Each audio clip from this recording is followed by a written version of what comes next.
Stu here with Raid Shadow Legends. We're going to be talking about everything positive about 1.12 and maybe some things you might not know about. My buddy just told me about the tavern sorting when he does pots in there and that it doesn't take you all the way back up to the top. And I was like, really sweet. Let me check it out. Maybe the best feature of this patch. So there are some things in here that I didn't know about and that you might not know about. And if I don't cover them, please put them in the comments below and let everybody know so we can all enjoy the new 1.12. So let's get into what we've got. There are quite a few things. I'm not going to read down this list. Actually, I just lost my list over here. Let me go back and find it. There are a lot of things on here. It says one of their biggest patches, update to this date, whatever. Platinum Arena, everything else. I kind of want to do my own list because we'll be able to go and look at it just like this. So my buddy told me that if you come in here and you select a champion to upgrade, let's say we're going to do this guy, and that you do a pot before they would cheer, you know, you do 6 or whatever, they would cheer, and then this would scroll all the way back up to the top. You'd have to scroll all the way back down, and now let's see if I add these guys, if it does it. Yeah, now you stay. Hey, it's like a really good thing that took a year to fix. So hurrah, we got that. This is nice. This is definitely nice. What else do we have? So we have additional champion space, as you know. Not as much as we should have gotten. We only got 100 additional, and it is very expensive. So I'm not going to complain. Where do I get more? Oh, here I get more. I'm not going to complain about it because we needed space, and we got some space only in the storage. But we for sure should have gotten 100 roster space to go with this, and then this wouldn't be that bad. Because like DM said, this isn't our fault. This is a situation that Polarium made to where we need more champion space, to where they come out with too many champions in the game. So this is their fault, right? We need more space, and we're going to need more space. So I hope in 1.13 we get that 100 roster, and go ahead and throw in another 100 vault because it's going to be needed, right? We need that space. For sure we needed 100 more roster, but we got 100 vault. Very happy about that. I will spend whatever I need to spend to get this. I'll have to do the math and see which one I want to do, but it's expensive per 10. Really expensive. I'll do that later though. Not right now. We got Platinum Tier Arena.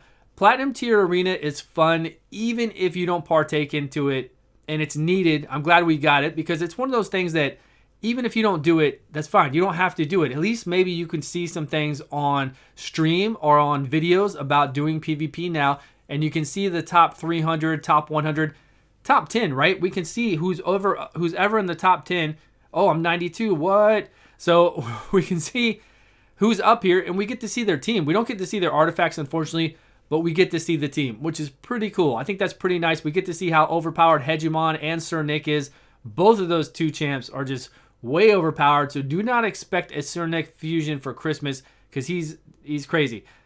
And Hegemon for sure, so you're going to see Hegemon. So you're going to see these teams. You're going to see names that you know, Hasahayo and other ones. You're going to see all these people around here. So, and a lot of these Asian names that I don't know. Oh my God. So the Asian server people are coming out. All the big whales from the Asian servers are coming out to play PvP, which I think is pretty exciting. Even though I don't even expect to stay in the top 300 as time goes on. I have no problem with dropping below 300. I don't think that they needed to add the additional 5% to HP attack and defense. There's really no reason for those 300 to have that additional. They would still be battling it out regardless. This doesn't mean, and they really shouldn't get a crazy amount of rewards. I thought the additional reward was going to be placement rewards. Like, hey, if you're number 1, you get this, number 2, number 3, like other games do, right? All the other games do, whatever you place in the top 100 or top 300 in this case, that you get additional rewards. Like in those other games, you get 1 through 100 or 1 through 10 would get something really nice. And then, you know, 11 through 99, 100 would get whatever else, you know, just something pretty general. But they'd still get additional rewards, but still get this same chest. So I don't know. Maybe they'll change that in the future, right? But I do like having this. I like having more arena options in the game. I can't wait for a clan versus clan after seeing this. A clan versus clan would be a lot of fun to have in the game. So what else do we get? We got a faction wars seem easier. Faction wars do seem easier, and there's another option that goes in with... Oh, give me that. There's another option that goes in with faction wars. So let's go to barbarians. Here is the option that goes in with faction wars. I haven't done faction wars in weeks. So now, if it's not in your vault...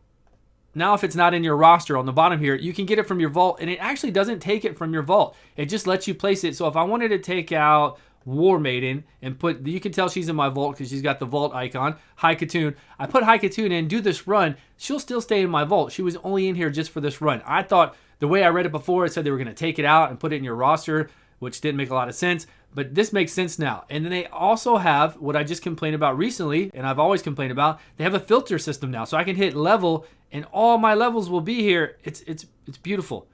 I guess I have vault and then levels. I don't know. It's still, maybe it's a work in progress. I'm getting 60s down here. Oh, they're the ones I can't do. Okay, so it makes sense. These are just barbarians, right, Stu? So it's beautiful, man. I love it. I love this filter. I love how you can do this.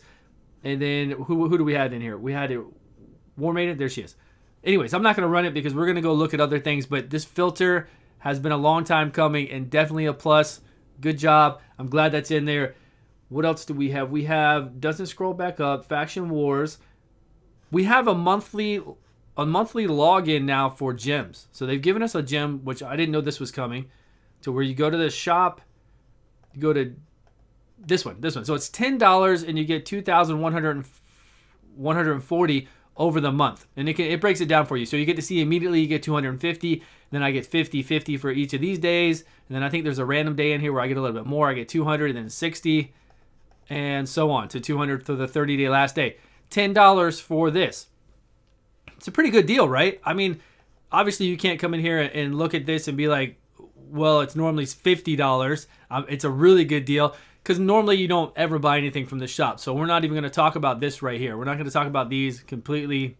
Like this, we're talking about the positive things in the game, right? Only the positive things. And those would be a positive things right here if we had a way to get books weekly and monthly with an arena shop and with a login reward. This would be a positive thing for sure because it wouldn't matter. We don't need to use it, but if it's there, the whales can use it and support the game. Have no problem with that whatsoever. So this right here is actually pretty good. I guess I should pick it up and start getting these. It's not a bad deal at all, really. Not a bad deal at all. And then on my list, we also have, now this is there's a lot of AI changes in the game. So a lot of champions are acting different than they normally did. So as Rosin Scarhide in the clan boss is now doing his AoE, which doesn't hit very hard at all, right? And you can't deplete the turn meter of the clan boss. So he is also doing it though in Fire Knight, and he's doing it whenever you do other runs. So he's prioritizing it to whenever it's up, he does it. It's very good. It's very good in Fire Knight. It's very good anywhere else you take him to. Spiders, whatever else you want to use him in. Should it be that way in the clan boss? No. I think for the clan boss specific, they could have programmed champions to not do certain things. It would have been good. Like keep him not doing that. Obviously, that's something very obvious that you wouldn't do. Obviously, you know, people might start cherry picking about what needs to be used in the clan boss and what doesn't. So I don't know. Maybe that's why this is the way it is. But it does make his damage less because he's not doing his bone sword and his shear whenever it's up. He's doing bog down, but it's only on a 5-turn cooldown, 6-turn cooldown. So I don't know, but it is dropping his damage. People are saying I do love it on Fire Knight though. He's actually dropping the Fire Knight turn meter. It's pretty cool, and he's a fusion, so I'm glad that he's better for grinding. But I do wish they would kind of make that not happen on the clan boss. But other people are doing things as well, so they're all acting different. I don't have a list for it. I don't have everybody's. I thought Madame Cirrus would be fixed in this one, and she would do her skill 3 right away, which she should always, so you can actually effectively use her in a speed team, but she's not yet. I heard she's supposed to be doing that next patch now. I heard Septimus isn't doing what he's supposed to. He's still not using his skill 2, so not everybody's AI made it into this patch. So let me know. Let me know in the comments of some AI that was fixed that you think is very good. We're going to talk about one that's a little bit bad for people out there who have unkillable comps. Maneater does no longer, it's not broken anymore. Before it was broken, he would siphon a full amount of turn meter. Now he will only actually siphon, deplete the turn meter, fills his champion's turn meter equal to the amount of target that they lost, right? So now he'll only fill his turn meter if he takes it, right? If he takes an amount. If he takes 100%, then yeah, he'll get 100%. But if he takes 10% or 0% on bosses because you can't take anything, then he's probably going to get 0%. And now 2-man unkillable teams are done. They're just done. We don't have any clan boss 2-man unkillable teams anymore. Unless you have the tower and you have Sir Nick, then you can do it, sure. But as far as 2-man eaters go, no. Maybe 3-man eaters, you could maybe get that one going, maybe 3-man eaters, but maybe by then they're going to stop all unkillable. So it's fun to work toward now, sure. Do the 3-man eaters, do the 4-man eaters. We can throw 5 in there, whatever.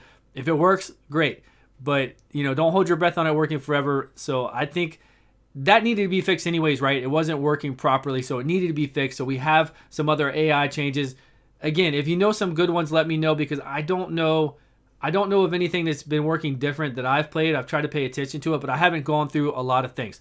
So what else do we have? We have a new campaign. Now this is kind of like a good and bad. It's good that you get to complete it, which I've already done last night, and you get a sacred shard, and you got whatever chicken, 3 5-star chickens, and I got 3 legendary books.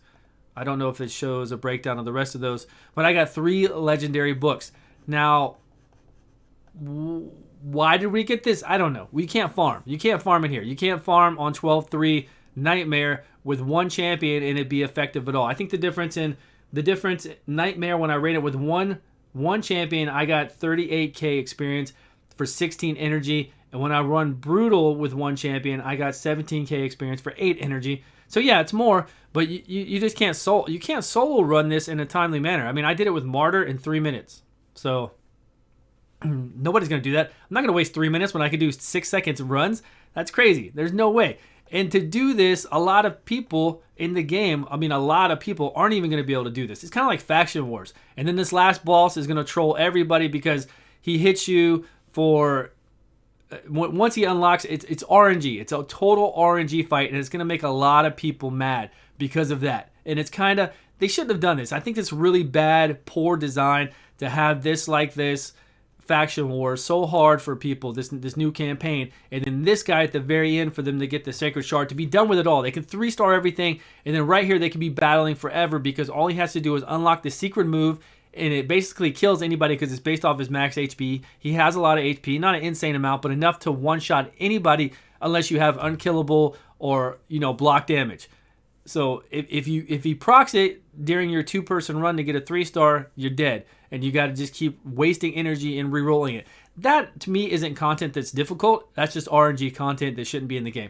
But that's another thing. So what do we get out of this? We get something for you to run to get cool rewards, and then you're done with it. You go back into Brutal. You forget about this, and you never come back. It's basically what's going to happen. But I'll do further guides on what we can do for you guys to be able to pass it. What champions, like try to bring in Shield Guard along with Seducer, and see what kind of things we can make up to be able to pass some of these things with minimal champions, minimal gear, see what we can work out to, crowd control, drop turn meter, all that kind of stuff. Which would be nice to drop turn meter on this big guy too, but you just can't do it. You can't get there with 2 people that drop turn meter all the time and be able to take them out. It's pretty hard. So let me know your thoughts on all this stuff. I think that's pretty much it. That's Maneater, filters, campaign.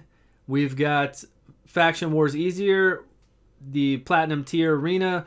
We have new space. We have the monthly gym deal. I think that's it. If there's anything I missed, please let me know. I can't think right now. Last night I was up, like I said, I was up pretty late last night. Later than I should have been. I didn't get a lot of sleep. So I tried to put down some notes as I went through and as I saw different things. But not bad. Not bad for a patch if it came on a regular schedule. Because we need a lot more than this, right? They definitely did not bring it. They act like they brought it with the notes. And now I'm at the end of my video now, so I'm just going to say whatever. I stayed positive the whole way through, guys, but they didn't really bring it. To them, they thought they brought it like this was the biggest patch ever. To me, it's not. To me, it's pretty silly. To me, this stuff, the good stuff that I went over is definitely needed. It should have been in the game on global release. I still feel like this is global release, and I hope the greatest thing that came out of this patch is that we can now move on to the next patch. So that's it. That is the greatest thing, that we can now look forward to 1.13 and whatever that will hold. And I hope it holds a lot for us. And I hope we're going to be happy with it. But that's all I've got. Thank you all so much for watching. Thank you so much for the support. And I'll see you on a video soon.